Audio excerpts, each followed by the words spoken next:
მოგესალმებით, ეთერში უნი პოდკასტის მორიგი ეპიზოდი, მე ვარ ნიკა თოფურია, უნი პოდკასტის სტაჟიორი წამყვანი.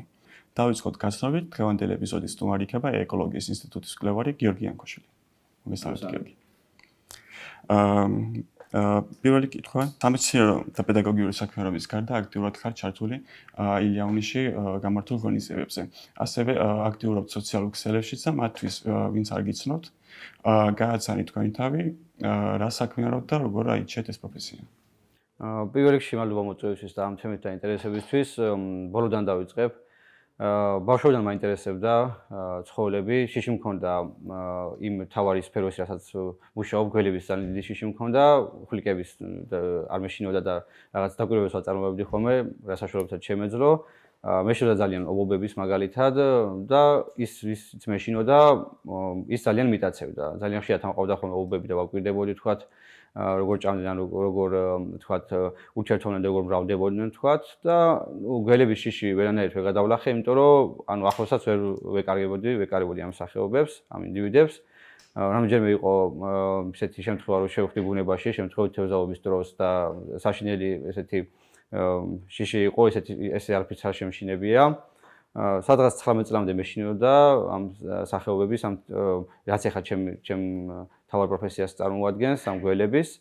და როდესაც ვიყავი მეორე კურსზე, მქონდა საგანი არჩეული ეკოლოგიის საფუძვლები, ვიყავით ექსპედიციაში გასულები და იქ ჩემმა ხელმძღვანელმა მომაწოდა გველი და მითხრა გავუმერჩი ეს გველი და უსაფრთხო იყო.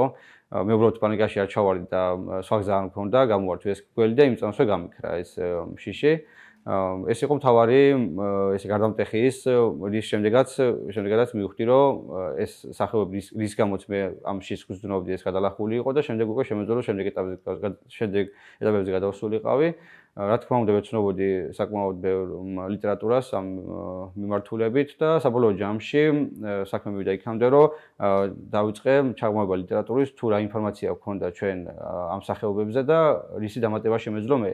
აი ზუსტად შენ კითხვაში რაც იყო, რომ თქვა აი სოციალურად აქტიობა რას მოყვა და რატო აქტიურობდი, იყო ის, რომ ის რა საქმესაც აკეთებ, ყველაზე დიდი მიზანი რაც შეიძლება ადამიანს ჰქონდეს, არის რომ ვიღაცას გააგებინოს რას აკეთებს. ანუ მე თუ ვაკეთებ რაღაცას და საქმიანობ, თუ თქვა ვერავინ ვერ მიხვდა რა მიზანი ჰქონდა ამას, რომ ეს საკითხი შემესწავლა და რაღაც ეტაპამდე მეყვანა, მაშინ რა აზრია, ხო? და თქვათ ყოველდღიური ის ნაბიჯები, რასაც ვთქვაოდი თქვათ ამ გველების მიმართულებით, მინდოდა რომ ეს ხალხისთვისაც ამეხსნა, რომ მე როგორც თქვათ გადავლახე ეს შიში და როგორც თქვათ ახლა უფრო კომფორტულად გძნობდი თავს თუნდაც ბუნებაში, მინდა რომ ესე ეგძნო ხალხს. ანუ არავის არასოდეს არ ვეუბნებოდი ჩვენ იმას, რომ აუცილებლად გველები უნდა გიყვარდეთ. ვეუბნებოდით, რომ უბრალოდ იცოდეთ იმდენი, რომ ბუნებაში ვგახვალთ მაგალითად, არ გძნობდეთ საფრთხეს. ეს იყო მთელი ჩვენი მთავარი რის გამოც დავიწყეთ ეს სოციალური აქტივობები და საბოლოო ჯამში იმას რომ მე რაღაცა პოსტებს ვდებდი ამ ჩემი ძირითადი საქმიანობის შესახებ, მოყვა ძალიან დიდი დაინტერესება. მე როგორც აღმოჩნდა ჩვენთან საქართველოში საკმაოდ ესე დაბალ დონეზე გქონდა სოციალური ქსელების გამოყენების მაგალითები და მე უკვე ამ გზას მივყევით და ეს კვლევებიც რაც ეხებოდა სოციალური თქვათ მეთოდებით ამ ინფორმაციის შეგროვებას, ეგენიც ჩავთვეთ უკვე ჩვენ საომავლო საქმიანობაში. მაინტერესებს ამ მდგომარეობა საქართველოში ჰეპატოლოგიის მიმართულებით, რა არის დარგის მთავარი გამოწვევები და როგორ ვითარდება ის დღევანდელ გამოწვევებში? მთავარი გამოწვევა არის ის, რომ არავინ არ მუშაობს ამ მიმართულებით.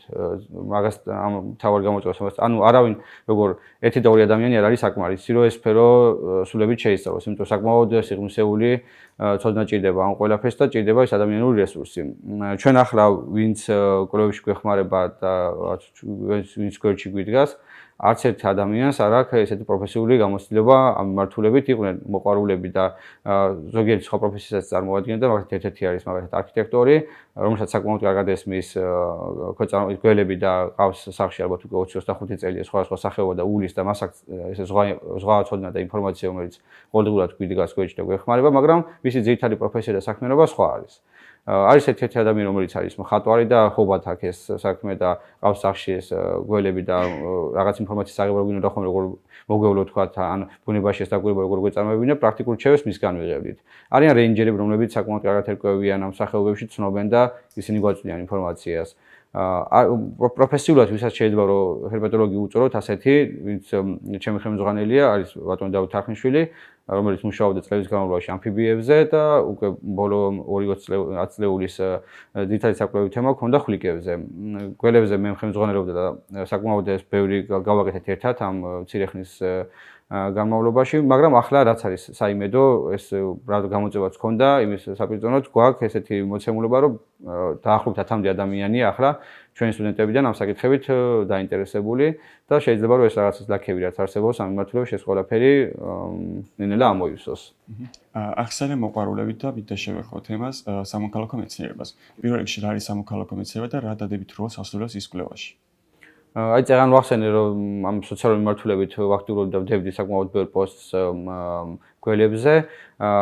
ეს სამოქალაქო მეცნიერება ეს citizen science რაც არის ძალიან ბევრ ამას მოიცავს და შეგვიძლია რომ ყველაფერს ეგ დავარქვათ, მაგრამ ჩვენი მიმართულებით რაც იყო ის რომ ამ ინფორმაციას რომელსაც მოყვარულები დევდნენ, ანუ არ არის აუცილებელი რომ ადამიანი იყოს რაღაცა გველების სპეციალისტი. ის ადამიანი ვთქვათ ნახულობს თავის კარ-მიდამოზე ამ სახეობას, სადღაც ლაშქრობაში შედეგი შეხვდა და ეს ადამიანები მე ინფორმაციას რო აზიარებდნენ და დევდნენ სხვადასხვა ჯგუფებში, სხვადასხვა სოციალურ პლატფორმებზე, მე ამ ინფორმაციას ვიღებდი და ვიყენებდი სამეცნიერო ცოდნაში. ანუ ეს არის ერთ-ერთი მთავარი გზა, რის გამოც ჩვენ მას ვიყენებდით ამ სამოქალაქო მეცნიერების ამ მიმართულებას.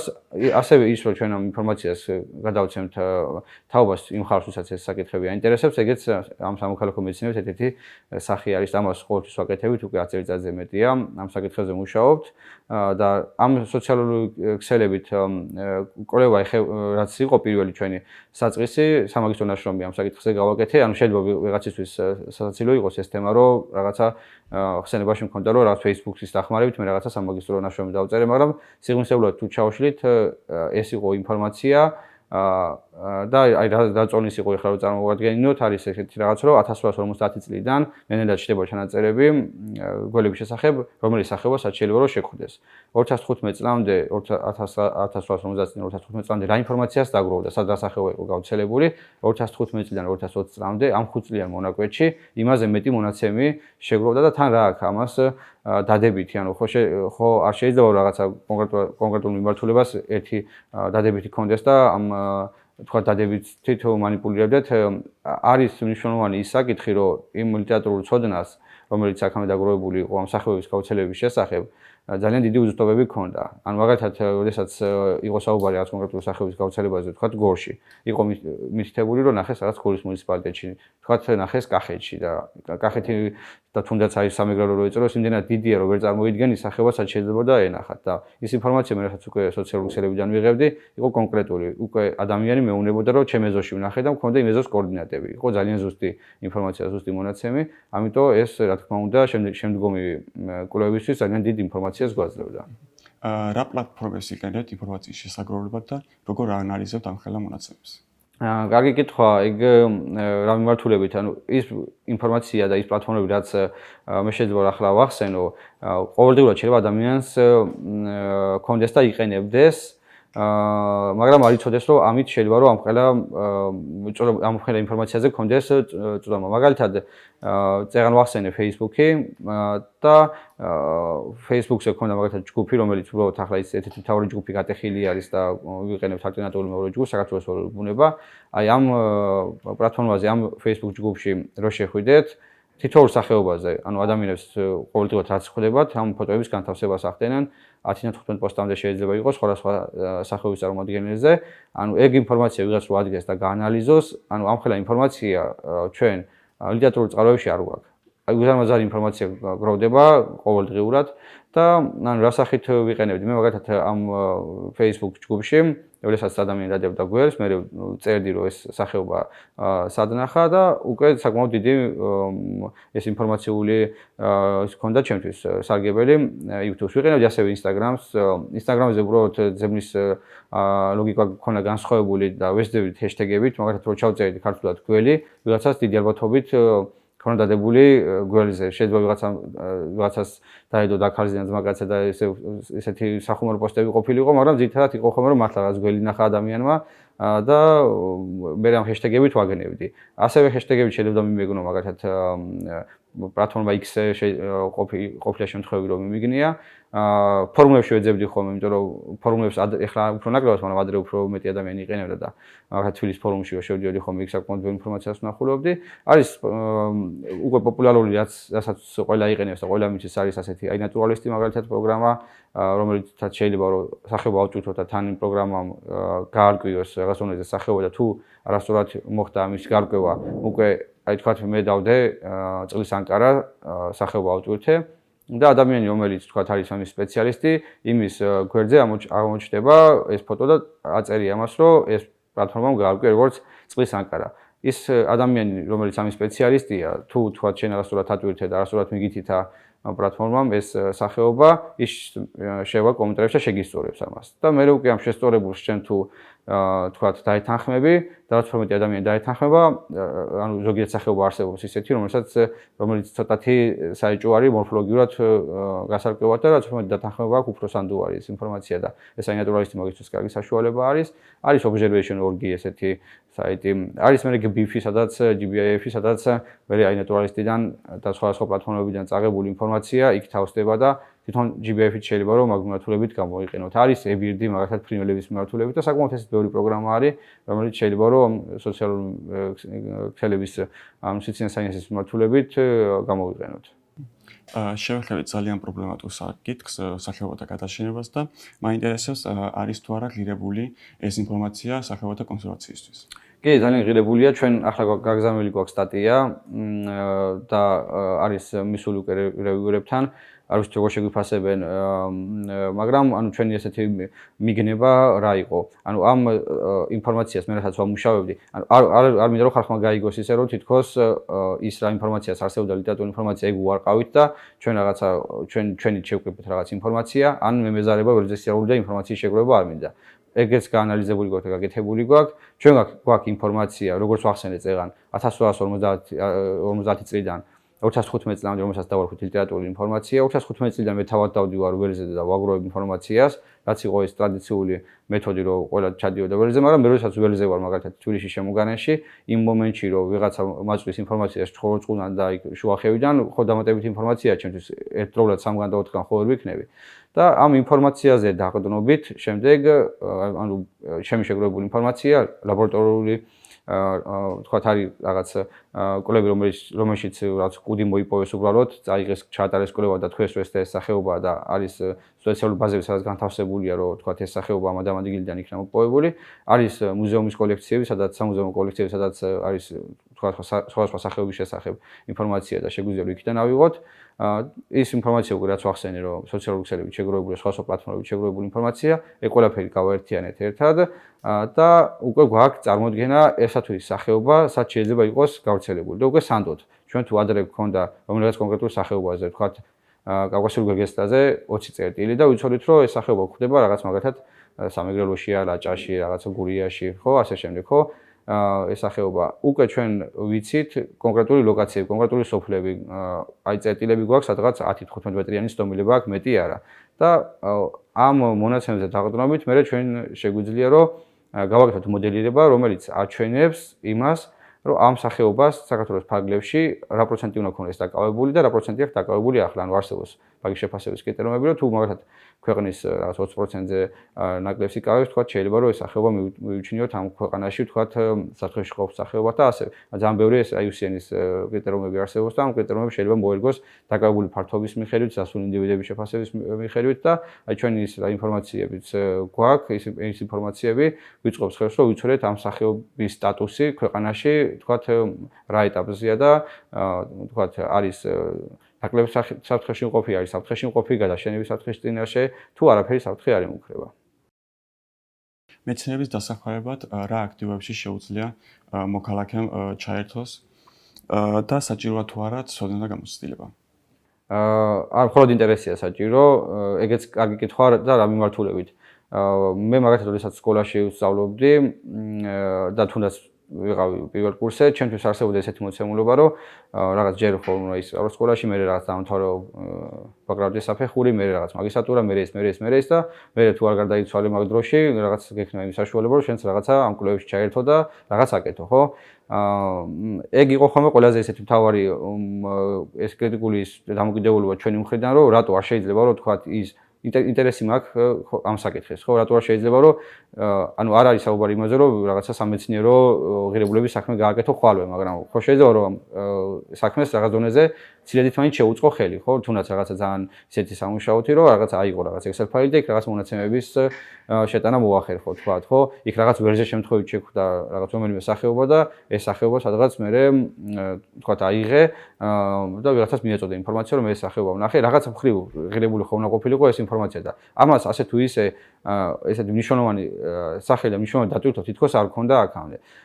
და აი ახლა უკვე მე ვშდე და მე რო კლასებში ჩვენ მეუბნებით რომ თუ ტელეფონი გააქვს და თუ შეგიძლია რომ შენ ფოტო გადაიღო და ეს საკითხი გაინტერესებს, უკვე შეგიძლია რომ ამ ნებისმიერ პლატფორმაზე რაც ვახსენე, თუნდაც იყოს აი ნატურალისტი ან Facebook-ი, ეს ინფორმაცია ატვირთო, მიაბა ის დამატებით ინფორმაცია რაც ეხება მის ადგილმდებარეობას და ეს ინფორმაცია მე ჩემთვის უკვე ღირებულია. მე არ ვიცოდი რომ რომელიღაც იმაში სოფელში სადღაც ეს სახეობა იყო წარმოდგენილი. აი თქვა ყავს სახეობა ნანახი მუხურში მაგალითად ჩხოროწყუში, მაგრამ არ ვიცი რომ ეს სახეობა თქვა არის ტალერში, არ ვიცი ეს სახეობა სადაც კურზუშია.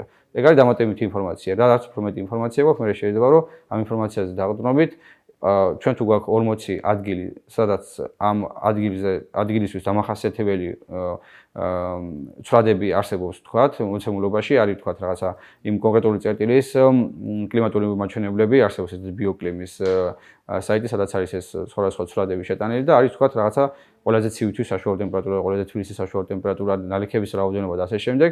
ჩვენ თუ ვიცით რომ ეს სახეობა არის რაღაც კონკრეტული ამ სოფელში ამ წერტილზე, იმ წერტილისთვის ჩვენ ვიცით აი ეს მაჩვენებლები 19 თუ 21 მაჩვენებელია, უკვე დამატებული რადიაციაც კი არის მთელი კონკრეტული ტერიტორიისთვის შეგვიძლია ავიღოთ და თუ ამ 40 წერტილისთვის ჩვენ ეს მახასიათებლები ვიცით, შეგვიძლია რომ მთელი საქართველოს ფარგლებში მოვძებნოთ კიდევ ისეთი ადგილები, სადაც შეიძლება რომ ამ სახეობამ არსებობა შეძლოს. მე უფრო რთული გეოლოგიური პროცესები შემოიცა, შეიძლება რომ იქ რაღაცა გამყოფი ქედი არსებობდეს ან რაღაც დიდი მდინარე ან რაღაც იმის გამო სხვა ხეობაში ვერ შეძლოს ამ სახეობამ ცხოვრება, მაგას უკვე დამატებითი კვლევები ჭირდება, მაგრამ სხვადასხვა ეს მახასიათებლების დაყრდნობით შეგვიძლია იყოს მაგალითად ზედაპირის საფარზე გვაქვს წარმოდგენა, ვიცით რომ მაგალითად აი ამ ტერიტორიაზე დაფარულობა როგორი არის მცენარეებით, მაგალითად და ვიცით რომ აი ამ მცენარეებით დაფარული თუ მაგალითად ხელოვნური ფიჭვნარია, ეს და ეს სახეობა არ შეხვდება. და სადაც ვიცით რომ ამ რუკაზე ხელოვნური ფიჭვნარია, იმ ადგილს უბრალოდ პროექტიდან ამ მოდელიდან ეს თვითონ მოდელი ამოაგდებს ამას და ისეთ ადგილს არ შემოთავაზა, სადაც შეიძლება რომ იყოს. და ამ მონაცემებზე დაყრდნობით მე შეიძლება რომ უკვე ზუსტი გავრცელება ვარგისი გარემო, რაც შეიძლება რომ სახეობისთვის მნიშვნელოვანი იყოს, მთელი საქართველოს ფარგლებში ვივარაუდო და ვიცოდე რომ აი ეს სახეობა ნამდვილად არ გვხვდება. მადლობა. ეხლა ბოლოს შეგვიჯამეთ, რითი განსხვავდება თანამედროვე მეცნიერება გასული საუკუნის მეცნიერებისგან? ხო, ეგეც ცოტა ისეთი საკითხია პრობლემული, რომ ანუ შეგვიძლია რომ ძალიან მარტივად ვთქვათ, რომ ციფრულად განვითარდა და აი რაც წეგან ვახსენე რომ კოორდინატები გვაქვს უფრო ზუსტი, ანუ ადრე თუ იყო მოცემული, მე რომ ვნახულობდი წერტილებს, თვითონ დასახელებებიც კი შეეცვალა სოფლებს. ზოგიერთ შემთხვევაში ეგ კი მარტივია რომ იცი რომ აი ამ სოფლებს ადრე ეს ერქვა და ეხლა ეს ქვია. სახეობების დასახელებები შეიცვალა, ზოგიერთი სახეობა ახალი აღიწერა საერთოდ ჩვენ საუკუნეში დაახლოებით 5-დან 7-მდე სახეობა არის ახალი საქართველოში აღწერილი. ეგ შეძლო რა? შეძლო გენეტიკურმა კვლევებმა და ადრე თუ მორფოლოგიურად არ ჩერდნენ მარტო, უკვე გენეტიკური კვლევები შემოვიდა და მაგის საფუძველზე ამ თანამედროვეობაში მაგით შევძელით. ადრე თუ იყო მაგალითად მოხსენებული, რომ ესა და ეს სახეობა გვხვდება მდინარე ალაზნის ხეობაში, ხო? ამ რაღაც თითქმის 400 კილომეტრზე მიდი და გაიგე, სად რა ადგილი იგულისხმეს, ხო? ან თუნდაც იორი რო ეწოს, ან თუნდაც თვალი რო ეწეროს, ჩვენ ზუსტი მონაცემები არ გვქონდა. ახლა შეცვალა იმან, რომ უკვე გვაქვს რაღაცა ყველა ტელეფონში GPS-ი, ანუ შეიძლება ვიღაცამ თქვას, რომ მე GPS-ი 20 წლის წინაც მქონდა და მე მაშინ ზუსტ მონაცემს ვიღებდი, მაგრამ ახლა უკვე ყველა ტელეფონს აქვს ჩაშენებული რაღაც კონკრეტული ცდომილებით, რომელიც ცდომილებაც ზოგიერთი მოდელისთვის მისაღები არის. და მარტივად შეიძლება რომ ადამიანი რომელსაც უბრალოდ ადგილმდებარეობის ის location ჩართულია კომპიუტერში, ტელეფონში, გადაიღებს სურათს, უკვე იმ სურათს მოყვება თავის კოორდინატები და შეუძლია რომ უკვე ძალიან ზუსტი მონაცემი მოგაწყვეტოს. ეგ არის აი ძალიან დიდი განსხვავება და ძალიან ისეთი კონკრეტულად ჩემი მართულებისთვის, იმიტომ რომ მე მოდელირებისთვის ჭირდება ხოლმე ზუსტი წერტილები და ამიტომ ჩემთვის ძალიან მნიშვნელოვანია ეს საკითხი და არის კიდევ რა ეგეც ძალიან მნიშვნელოვანია, რაც წინა საუკუნეში რთულად მისაღწევი იყო. ანუ მე თუ აქ ვზივარ და რაღაც ჩემი კონკრეტული ინტერესი გამაჩნია, ხო რაღაც კახეთში ვიყავი და მქონდა რაღაც ინტერესი. ხო მე სად შეიძლება შემძლებოდა ვთქვათ, რომ ვიღაცამ ცოდნოდა, ვინც ცხოვრობს ბათუმში და იმასაც აინტერესებს. ხო სოფელ ჭანაში ცხოვრობს ვიღაცა და იმასაც აქვს რაღაცა გველების ინტერესი, ხო? საიდან შეიძლება ვცოდნო და ახლა ეგ არის გამარტივებული, რომ გვაქვს უკვე ძალიან დიდი ჯგუფები და მთელი საქართველოს მასშტაბით. თუ ვინმე გველი აინტერესებს, უკვე ყველა ვიცით, იმიტომ რომ ერთხელ სადაც პოსტი დაგიდია, იმ ადამიანმა უკვე შეიძლება დღეს არა, მაგრამ ხვალ საიდანღაც მოგაგნოს და უკვე ერთმანეთს იცნობთ. რაც მე ამ ინფორმაციის გაცვლაში და იმაში ძალიან გვიადვილებს ერთმანეთის გაცნობაში და ძალიან ბევრი ადამიანია ესე ვინც გავიცანეთ და უკვე თანამშრომლობთ და ეგეც ძალიან შეცვალა ამ ციფრულ ეპოქამ და საქმეში საკმაოდ ისეთი დადებითი როლი ითამაშა. რა შეიძლება ითქვას კიდევ, ანუ იმას რაც არსებობდა, იმას არაფერი არ ქონდა ცუდი, მეტი უბრალოდ შეუძლებელი იყო იმ ეპოქისთვის ეს ველზე დადიოდნენ ის ადამიანები და აგროვებდნენ ამ ინფორმაციას იღებდნენ და ამუშავებდნენ როგორც შესაძლებლობაც არსებობდა. და ეხლა ამ შესაძლებლობებზე შეიძლება რომ ძალიან ბევრი ახალი თანამედროვე რაც ვახსენდე, ეს ყველაფერი დაშენდეს და ეს არაფერს ანუ ზოგჯერ არის ხოლმე რომ ძალიან სკეპტიკურად უყურებენ ხოლმე მე რომ ვახსენებდი Facebook-ს რომ ვახსენებდი Facebook-ით რაღაც თქვენი მეთქი, ანუ ძალიან ბევრი ადამიანი არ უყურებდა თათ კარგი თვალით, იმიტომ რომ ყველას გონია რომ შეიძლება რომ უბრალოდ გაერთო. და საბოლოო ჯამში ისიც მეც კი ისე ვიყავი განწყობილი რა შეიძლება რომ თქვათ შევიდე სადღაც რაღაც TikTok-ზე და რაღაც საინტერესო ინფორმაცია შემოხვდეს. ის ხალხი რომელსაც Facebook-ი დაეზარა იმის გამო რომ 1000 რეკლამა და 1000 უბედურება გაჩნდა, გადაინაცვლა უფრო ნაკლებად მოსაბეძრებელი. იქაც შეიძლება რომ 1000 რაღაც უბედურება ნახვა ამ TikTok-ზე, მაგრამ გადაინაცვლა იქ. და ერთი და ორი ვიდეოთი საკმაოდ ბევრი და ისეთ მნიშვნელოვან ინფორმაციაზე გავედი, იქაც კი. ანუ გააჩნია იმ რაღაც კონკრეტული პლატფორმებს ჩვენ როგორ გამოვიყენებთ. არ შექმნილა იმისთვის რომ მე ვიჯდე და იქიდან მონაცემები ამოვიღო, მაგრამ შეიძლება რომ ამაშიც გამოიყენო ადამიანმა საშენოდ და მოკლედ ეს ყველაფერი საბოლოო ჯამში გვეხმარება თანამედროვეობაში. მადლობა. რა იმის დამატება ან თქვა თუ გსურთ ჩვენი მაყურებელისთვის შეგიძლიათ გამოიყენოთ ჩვენი ეთერი. ნუ ერთი შეიძლება ის თქვას ის რომ ანუ ჩვენ რაც ვახსენე რომ ძალიან ხშირად არის რომ ამ ინფორმაციას უყურებენ სკეპტიკურად. არაერთი საკმაოდ ისეთი გამოცდილება დაგვიგროვდა ამ მიმართულებით რომ ადამიანები იყო არსებობდა ესეთი ვიდეო სადაც ჩვენ ვნახეთ ძალიან ბევრი გველი რომელიც იზამთრებდნენ და იყო 136 ცალი ერთად 135 ერთად თავმოყრილი და ამ ვიდეოს კომენტარებში ძალიან კარგად არის ღიად გამოჩნდა ძალიან ბევრი სხვა გვერდზე დაიდო Facebook-ზე და გამოჩნდა ხალხის დამოკიდებულება დაახლოებით 10000 კომენტარი მაქვს ახლა შენახული იმის გამო კი რომ იმ ადამიანების სახელგვარები მეწეროს რომ ვინ გვაგინა შენახული მაქვს იმისთვის რომ ის კონკრეტული ადამიანები რა მიმართულებით განიცდიდნენ ცოდნის ნაკლებობას ამ შეიძლება ის ადამიანი თავის პროფესიაში არ მეპარება ეჭვინს დაწერა ეს ინფორმაცია ამ ძალიან კარგად იცის ის ბევრი რაღაცა რაზეც მე წარმოდგენა არ მაქვს ანუ ეჭვი არ მეპარება მაგაში მაგრამ ამ კონკრეტული მიმართულებით აი უბრალოდ ტერმინი არ მიყვარს ხოლმე რომ რაღაც ცნობიერებას ამაღლება და რაღაც თითქოს რაღაც ვიღაცას დაბალი ცნობიერება აქვს და შენ თუ არ გამოჩნდი ახლა არ უმაღლდება არასოდეს და რაღაც მაგრამ გვინდა ხოლმე რომ მინდა რომ ვიცოდე აი კონკრეტულად ანუ რაღაც მითი არის რომ აი მაგათ ბევრი წერდა რომ ეს გველები ერთად იმიტომ იყვნენ რომ რაღაცა მზე ადგება ასე და რაღაც და იქ რაც ოქროა დამარხული და რაღაც ესეთი რაღაცები რაც არსებობს მითებად გვინდა ხოლმე რომ აი ეს ძალიან უშლის მე ხელს მეცნიერებას ესეთი რაღაცა არსებობა ესეთი მითების არსებობა და ამიტომ გვინდა ხოლმე რომ ეს მითები დავამსხვრიოთ და ამ მოგეთ 10000 კომენტარიდან ძალიან ესეთი მნიშვნელოვნად გამაღიზიანებელი ჩვენთვის არის ხოლმე რა იცი რომ ანუ იმ ვიდეოში თქვა ჩანეთ რომ ვიყავთ 6 ადამიანი და ამ 6 ადამიანს სოყოლან ხო გულანძღა და უსაქმურები გვეძახა ვერ მივხვდი უბრალოდ ამ 6 ადამიანი კონკრეტულად რაღაცა მიმართულებაში და რაღაცა იმაში საკითხში ვარსებობს რატო აფუჭებს საქმეს ნუ 6 უსაქმური ყველას უნახავს ხო ქვეყანაში და ნუ აი ჩვენც უსაქმურები ვართ და არაფერი გაგვიკეთებია და საბოლოო ჯამში არის როგორი რაღაც იცი რომ ამ საკითხსაც ხო ჭირდება ვიღაცა ვინც ოდესმე რაღაც დონეზე გააკეთებს აი რატო უნდა რატო უნდა ჩამოვიდეს ვიღაცა სხვა ქვეყნიდან, არავის არ უშლია ჩამოვიდეს, მაგრამ რატო უნდა ვიყოთ ვიღაცების იმედზე, რომ ჩამოვიდეს ვიღაცა გერმანელი, შვეიცარიელი, ვიღაცა და იმან გითხრა სად დასახელება გავრცელებული. და თან ეგ ინფორმაცია, როგორი რაღაცა იცი, რომ მე მეორე დღეს ვიღაც ადამიანი დაგვირეკავს და გვეტყვის, რომ დაიფაროს ყველა და მოხდა თქვა დაკმენა, ხო? ვიღაცა სადღაც ასპინძაში უკმინა გველმა. ვიცით ასპინძაში არის თორე შხამიანი სახეობა, იქნებ უშხამო მოკმინა და საერთოდ არ ჭირდება ამ ადამიანს კუნარობა. ხო, ანუ ის რომ ვიცოდეთ ჩვენ მინიმუმ მაინც რომ სადა სახეობა გავრცელებული, იმისთვის ის რასაც ჩვენ ვაკეთებთ, არის მნიშვნელოვანი და ეგ არის ჩემი მთავარი გზავნილი რომ ანუ ვერ ეტყვი ხალხს რომ ყველას რაღაცა დადებითი ის გაუჩენდეს დამოკიდებულება თუნდაც გველების მიმართ ან იმ ადამიანის მიმართ ვინც ამას შეისწავლიან, მაგრამ უბრალოდ ეს არის ჩვენი საქმე, ეს მოგწონს რაღაც დონეზე და ნუ რაღაც მომენტში ხელი შეგვიწყონ და გვაცადონ ამ საქმის კეთება, რომელიც შეიძლება რომ საუმავლოდ ამ ხალხსაც რაღაც დონეზე სასარგებლოდ წაადგეს ამ ჩვენი მოგვებული ინფორმაციის სახით. მადლობა საინტერესო დიალოგი გამოგვივიდა. აქვე ვიდა მადლობა გადავხადო კიბერლაბორატორია უნილაბს, რომელიც უზრუნველყოფს გადასაკების სივრცეს და ტექნიკით.